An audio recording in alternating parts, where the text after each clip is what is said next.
कहानी की स्टार्टिंग में हमें एक एलाइसा नाम की लड़की को दिखाया जाता है जो कि यूएस की सीक्रेट लेबोरेटरी में काम करती है। वो अपनी ड्यूटी पर जाने के लिए रेडी होने लगती है, लेकिन तभी हम उसकी गर्दन पर कुछ निशानों को देखते हैं। दरअसल ये निशान बचपन में हुए एक एक्सीडेंट की वजह से बने हैं, जिससे वो बोल नहीं सकती और लोगों से बात करने के लिए वो साइन लैंग्वेज का इस्तेमाल करती है। वो डेली अपने काम पर जाने से पहले अपने पड़ोसी गिल्स को खाना देती है क्योंकि वो अकेला रहता है। अब वो लेबोरेटरी पहुंच जाती है जहां पर उसकी फ्रेंड जेल्दा पहले से ही अटेंडेंस की लाइन में उसके लिए जगह बना कर रखती है। दरअसल ये दोनों ही यहाँ पर साफ सफाई का काम करती हैं। अब ये दोनों जब क्लीनिंग कर रही होती हैं तभी यहाँ पर लैब का सिक्योरिटी इंचार्ज फ्लेमिंग आता है और वो सभी को बताता है कि हमारी लैब के अंदर एक नया प्रोजेक्ट आने वाला है। और तभी कुछ लोग एक बहुत बड़ा बॉक्स लैब के अंदर लेकर आते हैं जिसके अंदर पानी भरा होता है। एलाइसा को उस बॉक्स के अंदर से कुछ आवाजें आ रही थी, इसलिए वो उसके ग्लास को टच करके देखने लगती है। पर तभी उसे उस बॉक्स के अंदर एक क्रीचर का हाथ दिखाई देता है, जिसे देखकर वो काफी ज्यादा डर जाती है। आगे सीन में हम एलाइसा और जेल्दा को देखते हैं जो कि वॉशरूम की साफ सफाई कर रही होती हैं। यहाँ पर उन्हें एक रिचर्ड नाम का आदमी मिलता है जो कि इस क्रीचर को यहाँ पर लेकर आया है और अब वो उस पर रिसर्च करने वाला है। अब क्लीनिंग के दौरान एलाइसा को बेसिन के पास एक वेपन रखा हुआ दिखाई देता है, इसलिए वो उसको टच करने लगती है, पर रिचर्ड उससे मना करता है और उस वेपन को लेकर यहाँ से चला जाता है। लेकिन एलाइसा नोटिस करती है कि उस वेपन से कुछ ब्लड निकला है जो कि बेसिन पे लग चुका है। आगे सीन में हम देखते हैं कि एलाइसा और जेल्दा उस रूम के बाहर साफ सफाई कर रही होती है जहाँ पर उस क्रीचर को रखा गया है। लेकिन तभी रिचर्ड खून से लथपथ बाहर आता है जो कि अपने साथियों से मदद मांग रहा होता है। रिचर्ड का बहुत ज्यादा खून बह चुका था, इसलिए खून को साफ करने के लिए फ्लेमिंग जेल्दा और एलाइसा को उसी रूम के अंदर लेकर जाता है, जहाँ पर ये दोनों ही मिलकर रूम की सफाई करने लगती है।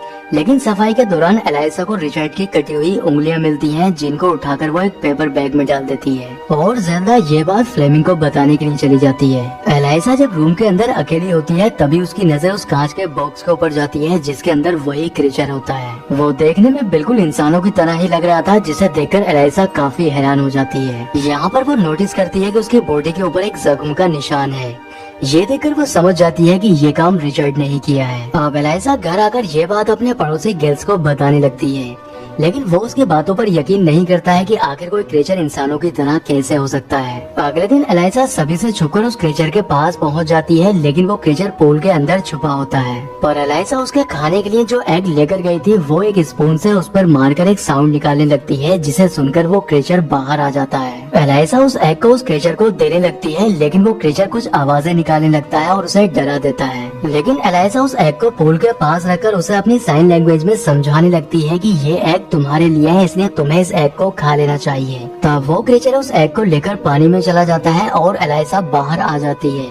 लेकिन लैब से बाहर निकलते समय उसे कुछ लोग देख लेते हैं, जिससे रिचर्ड उसे अपने ऑफिस में बुलाता है। वो एलाइसा पर गुस्सा करता है और उससे इस बारे में सवाल करने लगता है, लेकिन उसके सभी सवालों के जवाब जेल्दा देती है, जिससे वो उससे पूछता है कि आखिर वो अपने सवालों के जवाब खुद क्यों नहीं दे रही है। तब जेल्दा उसे बताती है कि वो बचपन से ही म्यूट है और बोल नहीं सकती है। यहाँ पर रिचर्ड एलाइसा के गर्दन पर बने निशानों के बारे में भी पूछने लगता है, जिससे जेल्दा उसको बताती है कि ये निशान बचपन में उसके एक एक्सीडेंट की वजह से बने हैं और तभी से वो बोल नहीं पाती है। दूसरी ओर हमें उसे क्रीचर को दिखाया जाता है जो कि बॉइल एग के छिलके को अपने पास रखकर एलाइसा की साइन लैंग्वेज को रिपीट कर रहा होता है।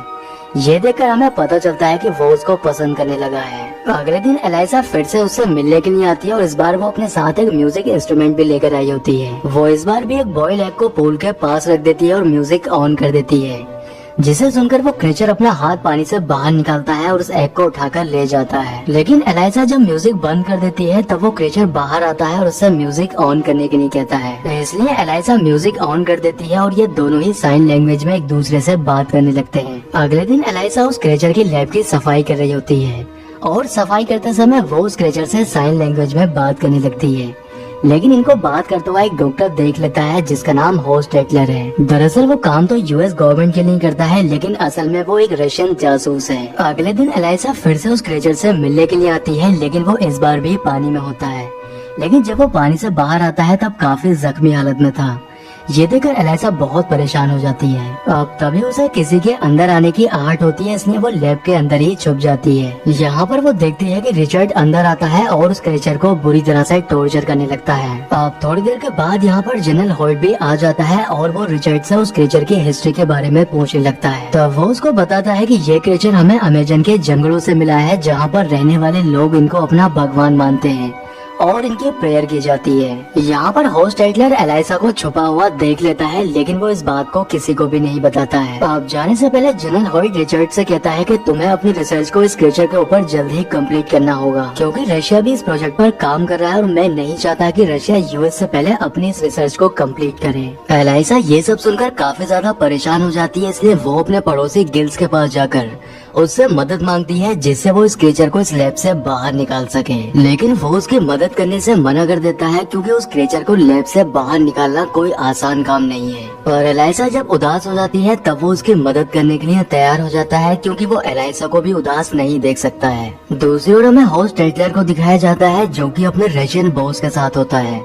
यहाँ पर उसका बॉस होस्ट टाइटलर से उस क्रिएचर को मारने के लिए कहता है, क्योंकि क्रिएचर के मरते ही यूएस की रिसर्च अधूरी रह जाएगी। इधर गिल्स एलाइसा के साथ मिलकर उस क्रिएचर को लैब से बाहर निकालने का प्लान बनाने लगता है। अब एलाइसा क्रिएचर के पास पहुंच जाती है और उसे खोलने लगती है, लेकिन तभी यहाँ पर होस्ट टाइटलर भी पहुंच जाता है, लेकिन वो उसकी मदद करने के लिए कहता है। दूसरी ओर गिल्स भी एक लॉन्ड्री वैन लेकर लेबोरेटरी के अंदर एंटर कर जाता है, पर एक गार्ड को उसके ऊपर शक होने लगता है। उधर रिचर्ड भी कैमरे से वैन को देख रहा होता है, लेकिन तभी फ्लेमिंग उसको बताता है कि आज लॉन्ड्री वैन को नहीं आना था, जिससे रिचर्ड दौड़कर उस वैन के पास जाने लगता है। लेकिन तभी होस्ट टाइटलर लाइट्स ऑफ कर देता है और वो उस गार्ड को भी मार देता है, जो उस वैन को रोकने की कोशिश कर रहा होता है। अब एलाइसा क्रिएचर को लेकर वैन के अंदर बैठ जाती है और ये लोग यहाँ से निकल जाते हैं। रिचर्ड यहाँ पर पहुंचकर उनके ऊपर गोली भी चलाता है, लेकिन वो लोग यहाँ से जा चुके थे। रिचर्ड जब क्रिएचर को चेक करने के लिए उसके रूम में आता है तब वो वहाँ पर नहीं होता है, जिससे उसे बहुत गुस्सा आता है। दूसरी ओर हम देखते हैं कि एलाइसा उस क्रिएचर को समुद्र में छोड़ने का फैसला करती है, लेकिन कैनाल के पास उसे नोटिस बोर्ड पढ़कर समझ आता है कि कैनाल का पानी अक्टूबर नवंबर में ही 30 फीट होता है,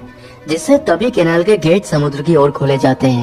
डेट को नोट कर लेती है। अगले दिन एलाइसा जब अपनी ड्यूटी पर जाती है तब सभी वर्कर्स के अटेंडेंस की टाइमिंग चेक की जाती है, जिससे उनकी इन्वेस्टिगेशन की जा सके। लेकिन जेल्दा ने एलाइसा की अटेंडेंस भी छुपकर लगा दी होती है, जिससे उसके ऊपर शक नहीं जाता है। दूसरी ओर हमें गिल्स को दिखाया जाता है, जो कि सो रहा होता है, लेकिन तभी वो क्रिएचर बाथरूम से बाहर आ जाता है और गिल्स की कैट को मारकर खाने लगता है। लेकिन गिल्स की जब आँख खुलती है और जब वो उसके ऊपर गुस्सा करता है तब वो क्रिएचर काफी ज्यादा डर जाता है और डरकर भागने लगता है, लेकिन भागते समय उसके नाखून गिल्स के लग जाते हैं, जिससे वो जख्मी हो जाता है। दूसरी ओर डॉक्टर होस्ट टाइटलर एलाइसा से कहता है कि तुम्हें उस क्रिएचर को जल्द ही रिलीज करना होगा, क्योंकि उसको ज्यादा समय तक पानी से बाहर नहीं रखा जा सकता है। अब एलाइसा जब घर आती है तो गिल्स उसको बताता है कि वो क्रिएचर यहाँ से भाग गया है, लेकिन उसके हाथों पर गिल्स का जो ब्लड लगा था, एलाइसा उन्हीं को फॉलो करते हुए उस क्रिएचर तक पहुँच जाती है और उसको वापस घर लेकर आ जाती है। अब घर आकर क्रिएचर गिल्स से दोस्ती कर लेता है।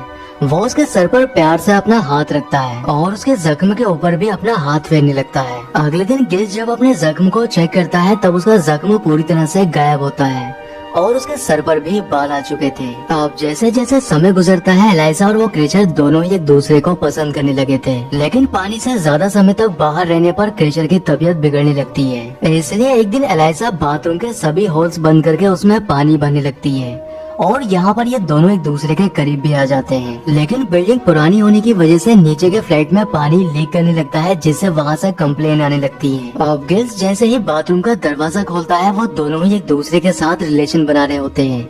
इसलिए गिल्स उन्हें डिस्टर्ब नहीं करता है और बाथरूम का दरवाजा बंद कर देता है। दूसरी ओर जनरल हॉइट रिचर्ड को वार्निंग देता है कि उसे 36 घंटे के अंदर उस क्रिएचर को किसी भी हाल में ढूंढ कर लाना होगा। रिचर्ड का शक डॉक्टर होस्ट टाइटलर पर होता है, इसलिए वो उसको फॉलो करने लगता है। वो देखता है कि होस्ट टाइटलर का रशियन बॉस उसके गोली मार देता है, क्योंकि वो अभी तक उस क्रिएचर को नहीं मार पाया है। लेकिन रिचर्ड गाड़ी से बाहर आकर उसके रशियन बॉस के गोली मार देता है और वो होस्ट टाइटलर को जख्मी हालत में टॉर्चर करते हुए उससे उस क्रिएचर के बारे में पूछने लगता है। तब वो उसको बता देता है कि उस क्रिएचर के बारे में एलाइसा और जेल्दा को पता है। अब रिचर्ड जेल्दा के घर जाकर उसके हस्बैंड को टॉर्चर करने लगता है, जिससे वो उसको बता देता है कि वो क्रिएचर एलाइसा के पास है। लेकिन रिचर्ड के जाते ही जेल्दा एलाइसा को कॉल करके बता देती है कि रिचर्ड को सब कुछ पता चल चुका है, इसलिए एलाइसा उस क्रिएचर को लेकर वहाँ से निकल जाती है। लेकिन रिचर्ड जब उसके घर पहुँचता है तब वो कैलेंडर पर लिखे नोट को पढ़कर समझ जाता है कि वो कैनाल की तरफ गई है। दूसरी ओर एलाइसा और गिल्स उस क्रिएचर को लेकर कैनाल तक पहुँच जाते हैं और एलाइसा उसे आखिरी बार गुड बाय बोलते हुए यहाँ से जाने के लिए कहती है। लेकिन तभी रिचर्ड यहाँ पर आकर गिल्स के ऊपर हमला कर देता है।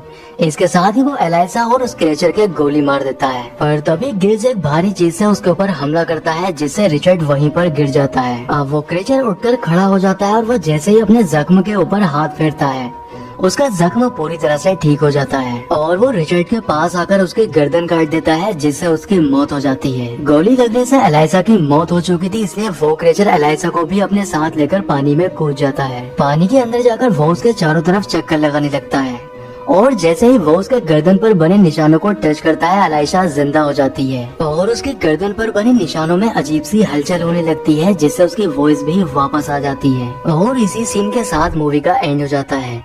दोस्तों, अगर वीडियो पसंद आया है तो वीडियो को लाइक और चैनल को सब्सक्राइब जरूर करें। तो मैं आपसे मिलता हूँ किसी नेक्स्ट वीडियो में।